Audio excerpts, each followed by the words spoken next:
ati waa'ee kee hin beektu ana qofaa sii beeka bakka dhaqxu hunda anatu siif akeeka jettee natti roorriste kaleessaa fidheen gadda har'a mataadhaa cabdee uffatte waarroo gaddaa har'a mataadhaa cabdee uffatte waarroo gaddaa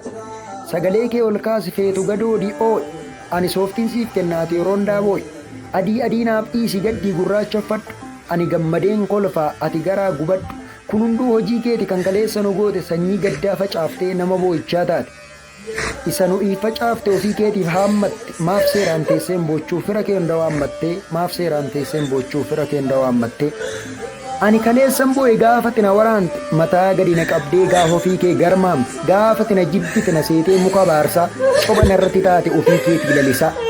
mana kan koo ol seentee abbaa manaa of gootee bishaanuu na dhorkatte aannan sa'a koo hootee maqaa lafaas jijjiirtee ilma koof maqaa baafte waaqayyoon maqaadhaa gaafa milee koo buufte ati waaqaaf hin maltu kadhattus hin dhaga'u ergaa qabdaa natti himi ani biraan siif ga'u jettee anatti boonaa gaafa waaqayyoof goote dachee abbaa koo irratti gaafa narratti moote isa ati ana goote gocha keessa toora galchee siif deebisuu jalqabe waan uume samiif dachee egaa boo'ichi koo darbeera hin uffadhu gurraacha adiina irratti ilaali garaa keetii gubachaa hamma dandeesse boo'i dabbasaa kee haaddadhu waan fiddu tokko hin qabdu garaa keetii gubadhu waan fiddu tokko hin qabdu garaa keetii gubadhu bara boo'ichaa gaarii isiniif haa ta'u ወንጌሉ የሚለው ጠላቶቻችሁን ውደዱ ነው ቢሆንም አይደሉም ግን የሚረግሟችሁን መርቁ ነው ቢረግሙን ነው አልረገሙንም ግን እነዚህ ሰዎች ስለሚያሳድዷችሁ ጸልዩ ነው ካሳደዱን ነው አላሳደዱንም አቅፈው ደግፈው አብረውን የሚኖሩ አካላት ናቸው ኦርቶዶክስ በመሆናችን ምክንያት ከኦሮሞ ሙስሊም ወንድሞቻችን ጋር እንዳንኖር ነው እንዴ ኦርቶዶክስ በመሆናችን ምክንያት ከኦሮሞ ፕሮቴስታንት ወንድሞቻችን ጋር እንዳንኖር ነው እንዴ ኦርቶዶክስ በመሆናችን ምክንያት የገዳ ስርዓታችንን እንድንድ ነው እንዴ ኦርቶዶክስ በመሆናችን ምክንያት የህዝባችንን ፍላጎት አሽቀንጥረን እንድንወረውረው ነው እንዴ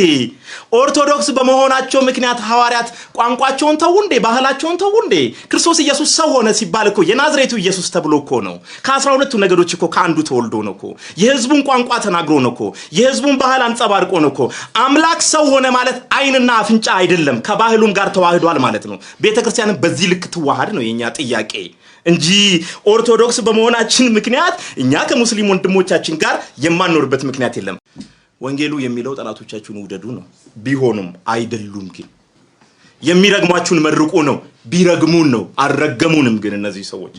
ስለሚያሳድዷችሁ ጸልዩ ነው ካሳደዱን ነው አላሳደዱንም አቅፈው ደግፈው አብረውን የሚኖሩ አካላት ናቸው ኦርቶዶክስ በመሆናችን ምክንያት ከኦሮሞ ሙስሊም ወንድሞቻችን ጋር እንዳንኖር ነው እንዴ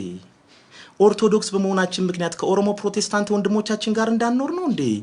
ኦርቶዶክስ በመሆናችን ምክንያት የገዳ ስርዓታችንን እንድንድ ነው እንዴ ኦርቶዶክስ በመሆናችን ምክንያት የህዝባችንን ፍላጎት አሽቀንጥረን እንድንወረውረው ነው እንዴ ኦርቶዶክስ በመሆናቸው ምክንያት ሐዋርያት ቋንቋቸውን ተው እንዴ ባህላቸውን ተው እንዴ ክርስቶስ ኢየሱስ ሰው ሆነ ሲባል እኮ የናዝሬቱ ኢየሱስ ተብሎ እኮ ነው ከ12ቱ ነገዶች እኮ ከአንዱ ተወልዶ ነው እኮ የህዝቡን ቋንቋ ተናግሮ ነው እኮ የህዝቡን ባህል አንጸባርቆ ነው እኮ አምላክ ሰው ሆነ ማለት አይንና አፍንጫ አይደለም ከባህሉም ጋር ተዋህዷል ማለት ነው ቤተክርስቲያንን በዚህ ልክ ተዋሃድ ነው የኛ ጥያቄ እንጂ ኦርቶዶክስ በመሆናችን ምክንያት እኛ ከሙስሊም ወንድሞቻችን ጋር የማንኖርበት ምክንያት የለም አማራ ክልልም ሆነ ትግራይ ክልል በግዕዘኛ ነው የሚቀደሰው የምትሉ ሰዎች እኛ መች በግዕዘኛ አታስቀድሱ በአማርኛ አታስተምሯል መብታችሁ ነው አስተምሩ የኦሮሞ ህዝብም ደግሞ በቋንቋው መማር ከፈለገ በቋንቋው ማስቀደስ ከፈለገ ለምን መብቱን ትጋፉታላችሁ